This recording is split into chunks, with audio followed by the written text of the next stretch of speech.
NP-Completeness in the earlier lectures in this course, and we sort of introduced the concept of NP-Completeness, but informally.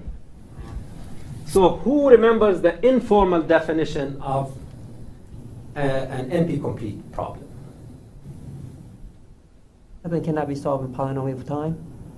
Okay, so it cannot be solved in polynomial time, but this is not quite precise.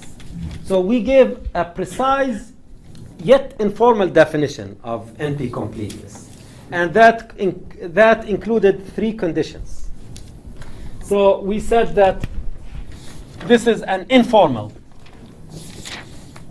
because later on we'll come up with a formal definition. An informal definition, so this is mathematically wrong. An informal definition of NP-completeness. A problem is NP-complete if there is no known polynomial time algorithm. There is no known polynomial time algorithm that does what? You can solve it in O of n squared time. No, we do not have a polynomial time algorithm. So if a problem has an O of n power 7, this is a polynomial time algorithm. Well, even if it's O of n power 1000, this is a polynomial time algorithm. So if a problem has an O of n power 1000, then that's a problem that is solvable in polynomial time in theory. But I don't think there is such an algorithm. At least I have never seen an algorithm with such a high polynomial order. Okay. In theory, this is polynomial time. So it doesn't matter, what the order of the polynomial is. Of course, remember from previous lectures, polynomial means that your exponent is a constant. So your variable is,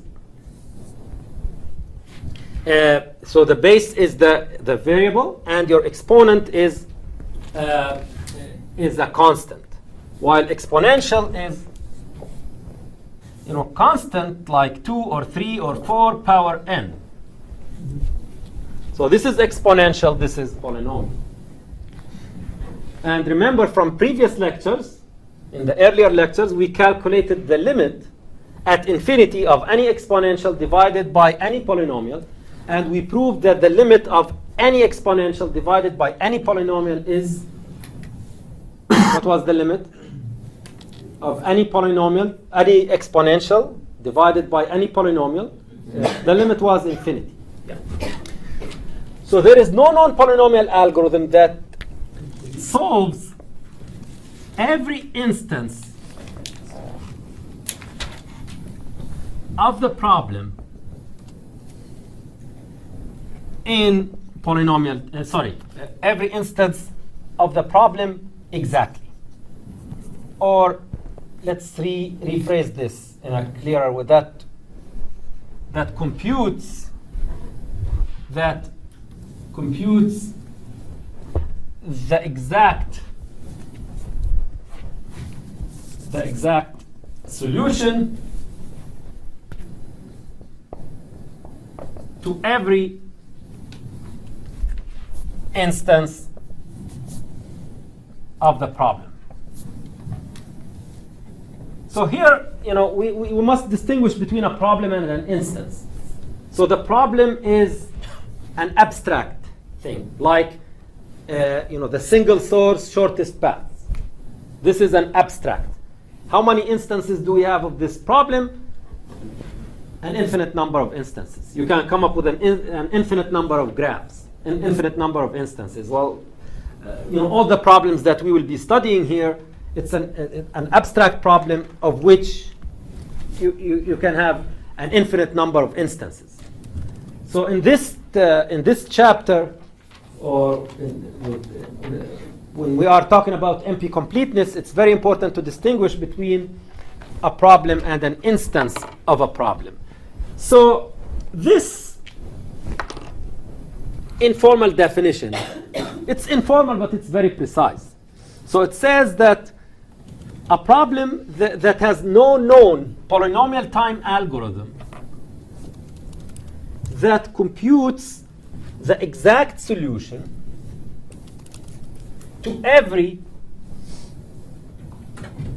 instance of the problem. Okay? There is no polynomial time algorithm that computes the exact solution to every instance of the problem. So in order for the problem to be NP-complete, all three conditions must be satisfied, meaning that there is no known polynomial time algorithm. So if if there is an algorithm, for example, if there is an exponential time algorithm that can compute the exact solution to every instance, then that problem is still NP-complete.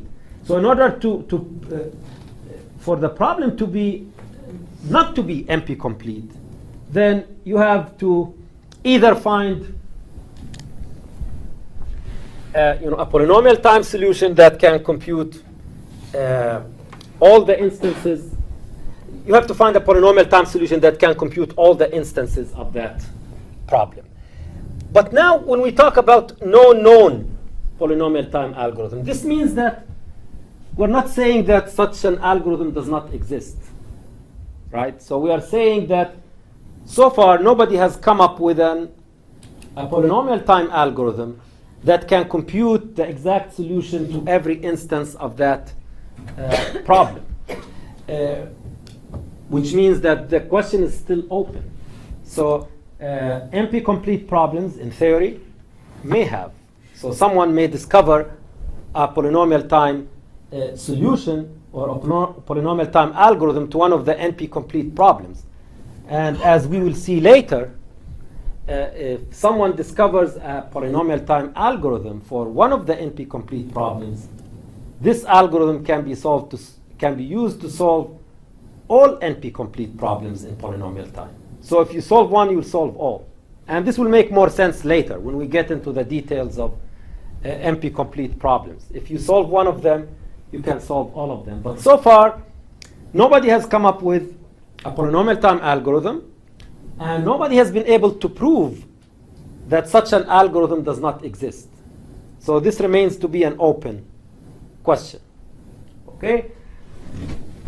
So if the problem is NP-complete, then there is no polynomial time algorithm that can compute the exact solution to every instance. But there may be an exponential time algorithm or a factorial algorithm that can compute the exact solution to every instance. In fact, that's the brute force solution to NP-complete problems is usually exponential or factorial. So it's usually exponential if you are looking for a combination, and factorial if you are looking for a permutation. So if you are looking for an ordering, then it's factorial, and if you are looking for a combination, then it's exponential, generally speaking. Now, you may find an approximate solution, of course. So for an NP-complete problem, you may find an algorithm that computes an approximate solution to every instance of the problem. So there is nothing that prevents an NP-complete problem from having very good approximation algorithms. So they do not have exact algorithms, but they may have good algorithms that compute approximate solutions for all or most instances. Of course, if you have a polynomial time algorithm that can compute the exact solution to some of the instances or most of the instances, that's also possible. Okay, so for NP-complete problems. So if you relax one of these conditions, you will find an algorithm. If you relax one of them. And looking at these three conditions, which one do you think people normally relax in practice when they work with NP-complete problems? Exact solution. Yeah, the exact. So in practice, people relax the exactness condition. So they just use polynomial time algorithms that compute approximate solutions to all instances. Is branch and bound an example of relaxing one of these? Well, that's a very good question. So what are we relaxing in branch and bound? When we use branch and bound to solve an NP-complete problem, what are we relaxing? Aren't you relaxing every instance? Because you could have theoretically a really bad instance that would still run in non-polynomial time. Well, yeah, in practice, you can think of it as relaxing the every instance condition. Because if you do branch and bound and you give it a certain time limit, so a branch and bound algorithm is not guaranteed to terminate within that time limit for every instance. Yeah, so from a practical point of view, you may think of it as relaxing the every condition. But from a theoretical point of view, in fact, you are relaxing the polynomial time. Because branch and bound, we described the branch and bound algorithm for the 0-1 knapsack problem. And in spite of all the pruning techniques and all the upper bounds that we have described, the worst case is still exponential. So we did not prove a worst case running time for our branch and bound algorithm that is any better than exponential. So still, the worst case is exponential. But in practice, as you have seen in assignment number 4, there's a huge difference between brute force and branch and bound. Brute force does not terminate within reasonable time, and it does not terminate in our lifetimes, while a branch and bound algorithm may terminate within seconds or even a fraction of a second. So from a practical point of view, there's a huge difference. But from a theoretical point of view, the worst case is still exponential. So our branch and bound algorithm has a worst case exponential running time. Okay, so now what will we be studying here about NP-complete problems? In this, in our coverage of NP-completeness, when we study NP-completeness, we do not focus on, we're not studying solutions to NP-complete problems. In fact, we're studying how to identify NP-complete problems, or how to prove that a problem is NP-complete. So basically, we are focusing on the diagnosis, diagnosing the problem or identifying it as an NP-complete problem, but we're not studying the treatment. NP-completeness is like a disease. You can think of it like a disease, and we're here focusing on the diagnosis. But what are the solutions? Well, branch and bound, one of them, right? If you don't want an algorithm that is guaranteed to terminate within reasonable time, or that is, that still has a worst case running time of that is exponential, branch and bound is a solution. If you don't care about exact solutions, then you can use simple algorithms like a greedy algorithm, for example. You can use a greedy algorithm if you don't care about exactness. And many NP-complete problems have greedy algorithms that compute reasonably good solutions for most instances. So not exact, but close enough in most instances. So the treatment is something that it depends on how exact you want to be and how close you want to be to the exact solution. These are two examples. You can use greedy, you can use branch and bound. Of course, branch and bound is much more expensive. So there is some more general technique, which is integer linear programming. So integer linear programming is a general technique for solving NP-complete problems, but we will not cover it in this course. But I will just briefly describe it, and using this algorithm, we will come up with a mathematical description of the problem in the form of constraints and a cost function. So we define the cost function mathematically, and the constraints of the problem, we define them mathematically, usually in the form of inequalities. Something has to be less than or equal to some limit, or greater than or equal to some limit. And given these constraints and cost function, there are techniques for solving integer linear programming problem. So this is a general technique.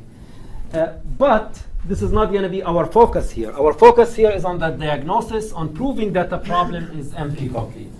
And how are we going to do that?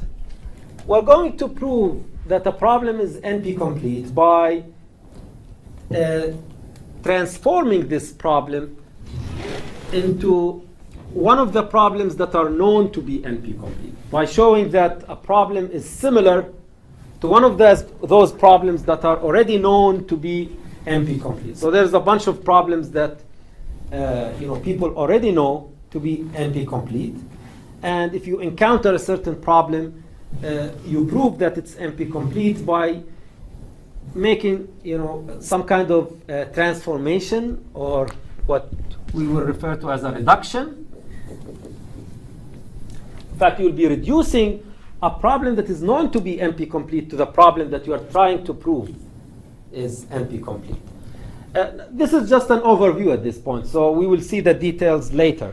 But now we're just trying to give an overview of what we will be doing. So here, the nature of this topic is different from previous topics. Here we're not studying a design technique. Okay, so in one of the most important concepts in NP-completeness is the distinction between an optimization problem and a decision problem.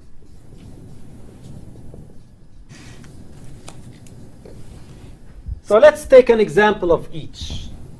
So let's understand this by example. So let's give two examples of problems that are known to be NP-complete. One is the subset sum problem.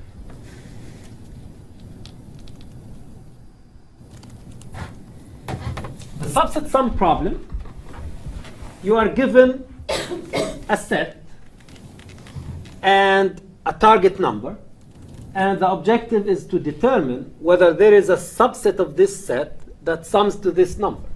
So given a set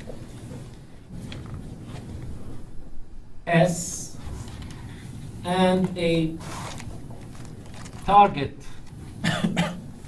number T, determine if there is a subset of S that sums to T. Example, S equals 2, 3, 4.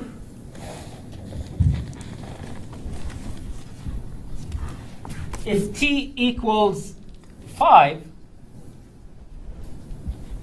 so you're given this set, and the question is there a subset of this set with sum 5? Clearly there is one. So the answer is yes. And the subset is 2, 3. Okay. Now, if T equals 8, is there a subset of this set that can sum to 8? In fact, there aren't very many subsets here, so you only have 3. So 2 and 3 is going to give you 5. 2 and 4, 6, 7. All 3 of them, the sum is going to be 9. So there is no subset that can give you 8. So the answer is no.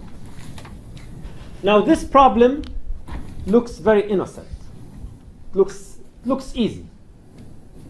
But it doesn't have any any general algorithm that runs in polynomial time and can solve it. It's basically if you want to insist on solving this problem for an arbitrary instance, then you will have to do an exponential algorithm. Why exponential? You need to check every combination. Yeah, you need to check every combination, and there is 2 power n combinations. Now, by the way, this problem looks similar to which of the problems that we have studied? 0-1 knapsack. Yeah, exactly. It's similar to the 0-1 knapsack problem. And in fact, it does have a dynamic programming solution that is similar to the dynamic programming solution of the 0-1 knapsack problem. But that solution is gonna run in for the subset sum problem. You'll have the items here in the rows, so item 1, 2, 3, 4 through n. And what do you think this? How many columns do you think we will have? Combination. Equal to the number of items in the equal to the number of elements in the set.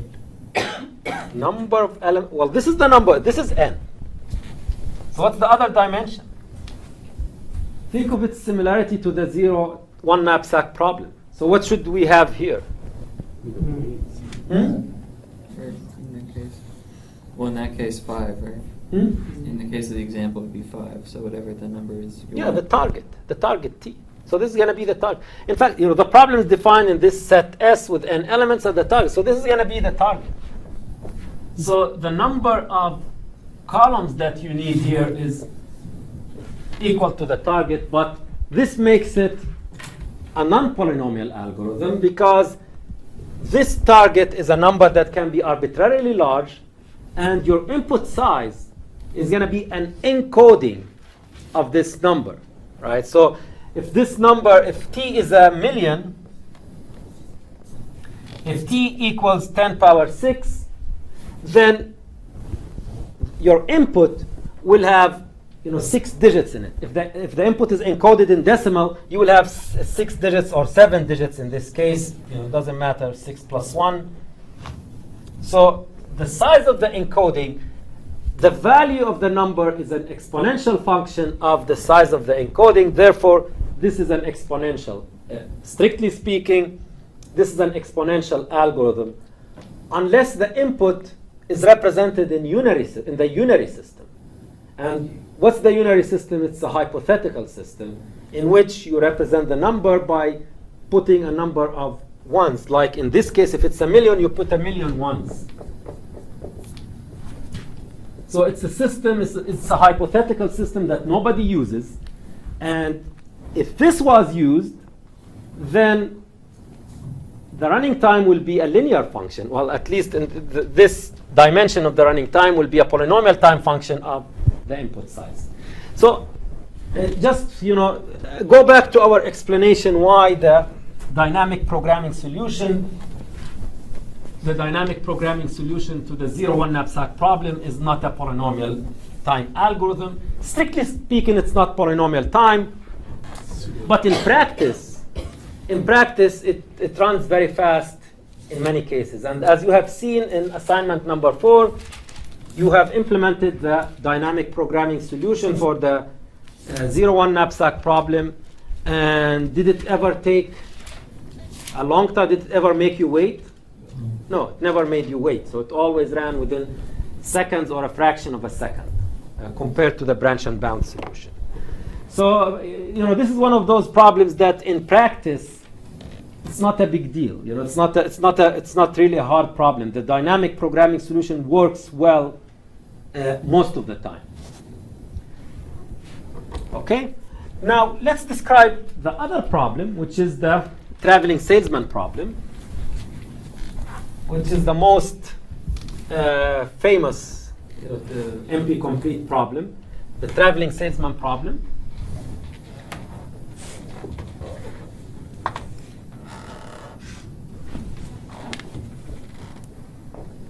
Or TSP.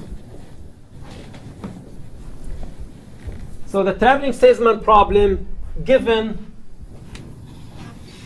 an awaited undirected graph and given a weighted, well, in fact, given a complete, let's assume that it's complete. given a complete weighted undirected graph, find a simple cycle that goes through all vertices and has the lowest possible cost. Now, what do we mean by the cost in this case? What's the cost of a cycle? So let's give an example. So for the traveling salesman problem, so this is a weighted undirected graph. So this is complete with A, B, C, D. And let's have 1 and 2, 3, 2, 2, and here let's have 1,000. We'll see why. So we have 1,000 in this example. So, originally the problem is described as, you have these nodes in the graph that represent cities, and these edge weights represent distances between cities, and the objective is to find a tour or a cycle that goes through all cities, such that the sum of edge weights, which is the sum of the distances that you travel, is as low as possible, as small as possible. So, the cost here means the sum of edge weights. The sum of edge weights. This is the cost. Now, in this example, what's the solution? So the solution here is obvious. In fact, if you just do this, this is the minimum weight or the minimum cost cycle. So just this, this makes the problem look easy, right? So this is, in fact, this is the optimal solution. Now, why did I use this example? Because this example will show that probably the most intuitive algorithm to this problem, that the first algorithm that comes to your mind here, if you were to think of an algorithm for solving this problem, would probably be a greedy algorithm. So you start from one vertex, and if you think greedily, what would you do? Take one. Take one. Yeah, take one. Well, why? Because it's the lowest cost edge, or the edge with the lowest weight. So if you think greedily, you will take this. And then, if you continue to think greedily, Take two. I should do two. yeah, again, take 2. And if you continue to think greedily, Take two to C. yeah, you cannot go to A again, right? Because you are looking for a simple cycle. So if you go to A, you cannot go to A until you are done with all other vertices. So let me change these back to blue, in fact, so that we don't get. Okay. So this is blue, blue, blue. This is 2. And this is 2. Sorry, this is 3. 3, 2, 2. So thinking greedy, we start with this 1, then we go to this. This is 2. Then thinking greedy, we must go to C now. And then we end up with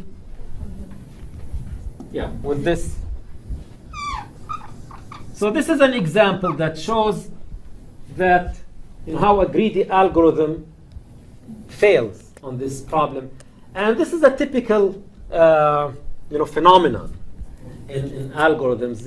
If the problem is complex enough, greedy algorithms fail because a greedy algorithm makes a decision based on the current numbers or based on local information.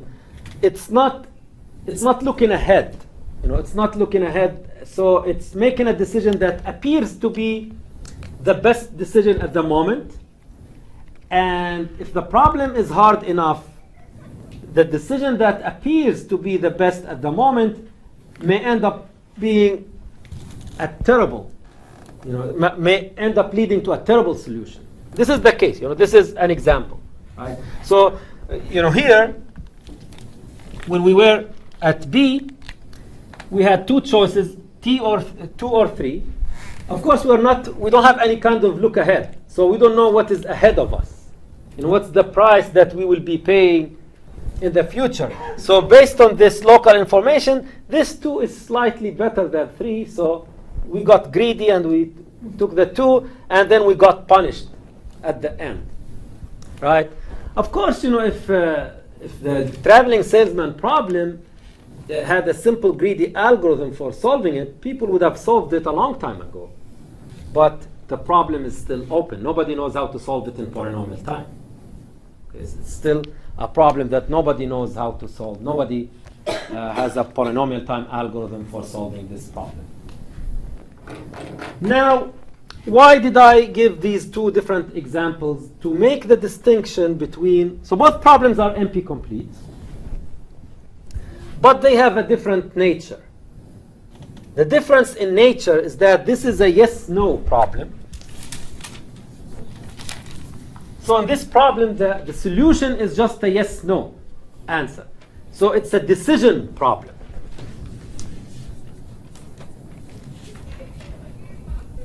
This is a decision problem where the answer is just yes-no, while this is an optimization problem.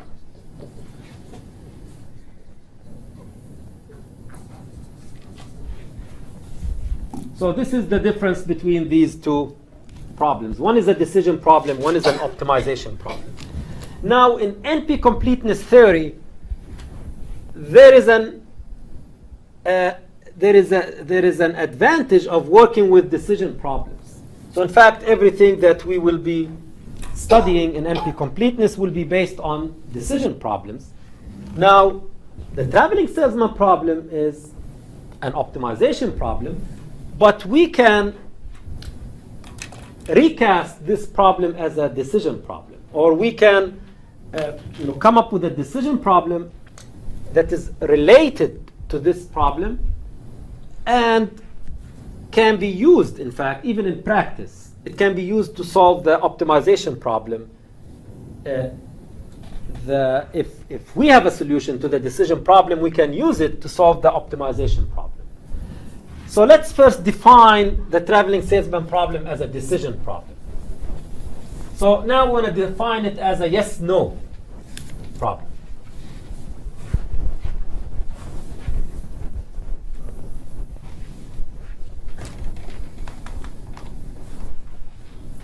Okay. So now, traveling salesman in its decision form, TSP decision, given the same thing, a complete, weighted, undirected graph, and a target cost T, determine if the graph has a simple cycle that goes through all vertices all vertices and has a cost less than or equal to t. By the way, we will this simple cycle that goes through all vertices. So this a simple cycle that goes through all vertices. From now on, we'll call this a TSP tour. We will refer to this as TSP cycle. This TSP cycle that goes through all vertices. From now on, we will call this a TSP tour. So here, this is TSP tour. So determine if the graph has a TSP tour. Determine if the graph has a TSP tour with cost has a TSP tour. So let's just rewrite it with TSP tour. Has a TSP tour with cost less than or equal to t. Okay. So what's the difference between these two formulations? Here, it's open, right? So find the best possible TSP tour. Here, determine if there is a TSP tour with cost less than or equal to t. Okay. Now the question. Let's try to understand that the relation between the decision problem and the optimization problem. By the way, this decision problem is still not easy. So in fact, this problem is NP-complete. So let's look into this. If you have an algorithm that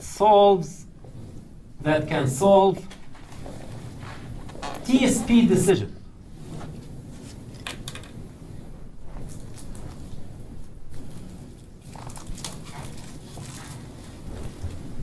Can solve TSP decision. Can you use this algorithm? So this algorithm is going to take a graph and a target T. So the input to this algorithm is a graph and a target T, and what's the output? Yes or no? Yeah, yes or no. Now, if I give you an algorithm, and this is just hypothetical. So assuming that I give you such an algorithm, how can you use it to find the value of the optimal solution to the optimization problem? So I can give you assume that you have an algorithm, that you can give it a graph and a target T, and then it tells you whether there is a solution or there is a TSP tool with cost less than or equal to the T that you input to it. How can you use this? How can you employ this to find the value of the optimal solution to the optimization problem, to the optimization? We can backtrack based on the yes or no solution. If we get a no, we can backtrack. What do you mean by backtrack? Well, so let's simplify things. So I give you this graph. So how can you use, here the solution is 1, 3, 2, 2. So that's what, 4 plus 4, 8, right? So the optimal solution here, optimal solution equals 8, which is this. How can you find this 8 using this algorithm? We can give values for t from 0, and the first one time we get yes. Yeah, exactly. That's the idea. So you can just, you give it the graph and you give it 0. It's going to tell you no. There is no TSP tour, with cost 0. Then you give it the graph and 1, and it's going to tell you no, and it will keep saying no until you give it the graph and 8. Then it tells you yes. And then you know that 8 is the optimal solution because it's the smallest value that gave a yes. Everything else is a no. So that's how you can, this is the relation between an optimization problem and a decision problem. So you can think of you can think of an optimization problem as consisting of a sequence of decision problems, or that you can decompose or analyze an optimization problem into a sequence of decision problems.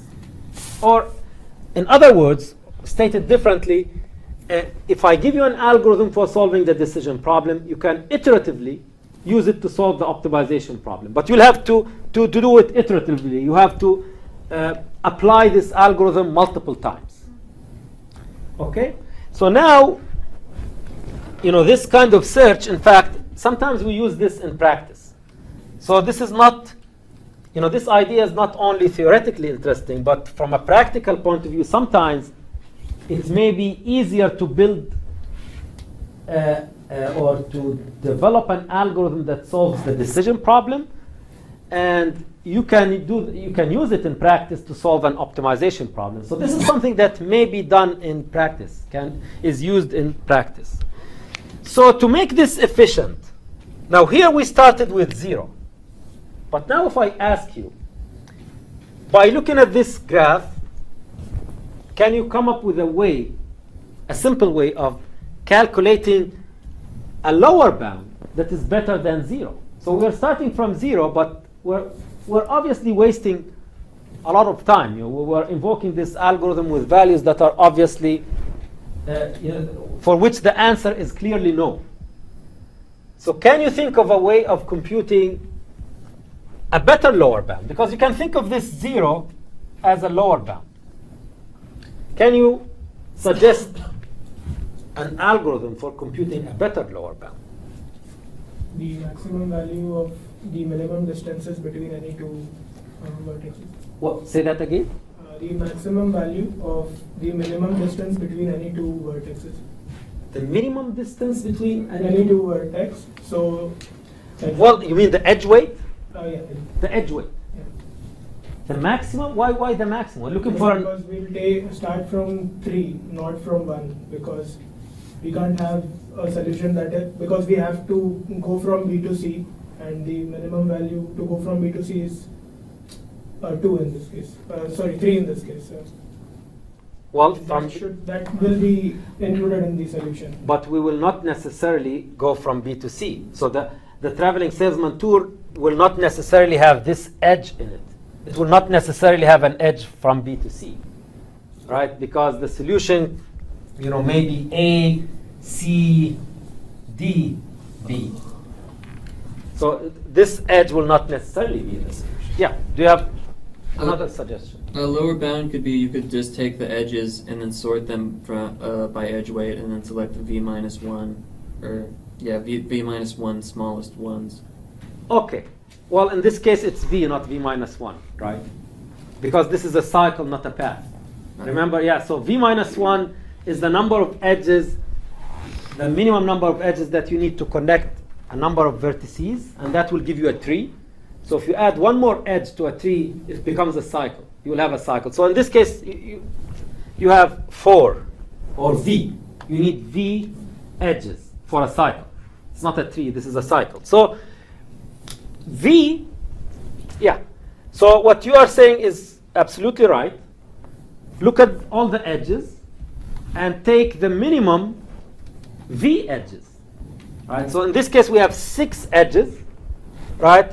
Sort them and take the minimum edge weight. So in this case, it's going to be 1, 2, 2, 2, 3, 1,000, right? So this is the sorting. So what do we pick? We pick the first 4. So this will give us a lower bound of 1, 2, 2. That's a lower bound of 6, 7. So this is a very good lower bound here. Of course, there are ways of computing better lower bounds for the traveling salesman problem. So by making this observation that the best tour will not have a cost any lower than this, because it will have to have v edges, and these are the lowest v edges, 7. So instead of starting from 0, we just start from 7. We skip 0 through 6, and we start from 7. 7 is going to say no, then 8 is going to say yes. So now we did it in 2 iterations. So clearly here, the tighter our lower bound is, the faster we will be going to solve this problem. Okay? So can you think of another lower bound?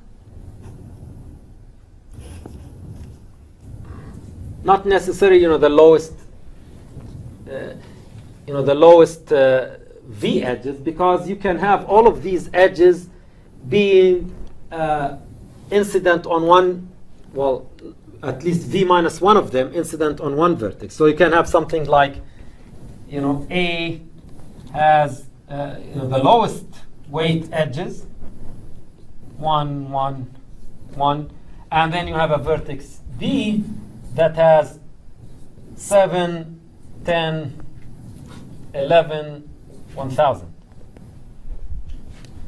So in this case, will the lowest V edges be a good lower bound? So would you go to the adjacency list of each one and select the lowest? Yeah, exactly. So that will give you a better lower bound in general. Maybe not in this example, but in general, you have to have an edge. In fact, for a cycle, you have to have 2 edges for each vertex. It's a cycle. So each vertex will have to have 2 edges, right?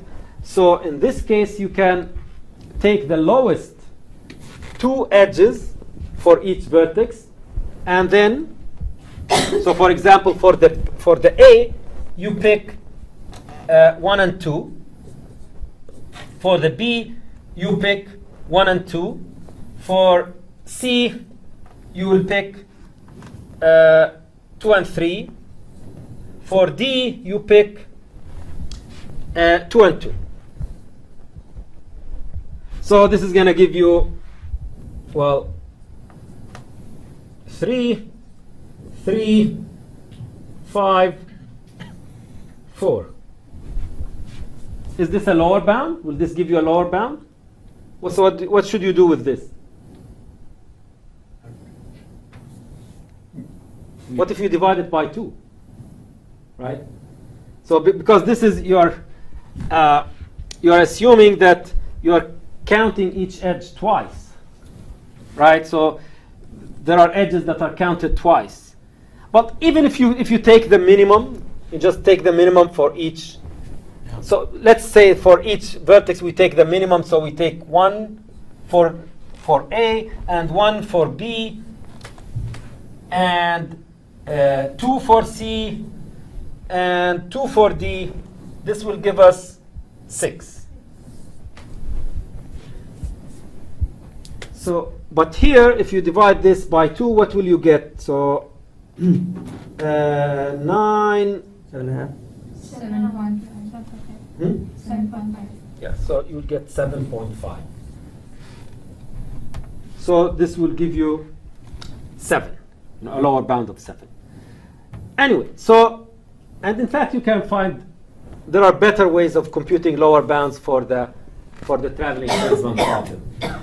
Now, what about upper bounds? Can you think of an algorithm for computing an upper bound for the traveling salesman problem? At all edges. At all the edges? Well, but this will not be a useful upper bound. Well, it can't be higher than that. Okay. So again, we have to distinguish between a valid upper bound and a useful upper bound. A greedy solution would be a start. Okay, that's an excellent idea. Yes. So if you just solve it using any solution, the simplest solution, and the simplest is usually a greedy solution. So if you solve it using a greedy solution, then that will give you an upper bound because it will give you a valid solution, and the optimal solution is going to be less than or equal to the value given by the greedy solution. So that will give you an upper bound. So if you find a good lower bound and a good upper bound, you can use a solver for the decision problem to solve the optimization problem. So you can start the search from an upper bound instead of starting from a lower bound. So if the greedy, well, the greedy here doesn't give you a good solution, but if the greedy gives you, say, 10, and you input 10 and it tells you yes, then you try 9, and 9 tells you yes, then 8 is going to tell you yes, then 7 will tell you no. So you know that the last yes is the optimal solution. So you can start from a lower bound or an upper bound. If you start from a lower bound, the first yes is the solution. If you start from an upper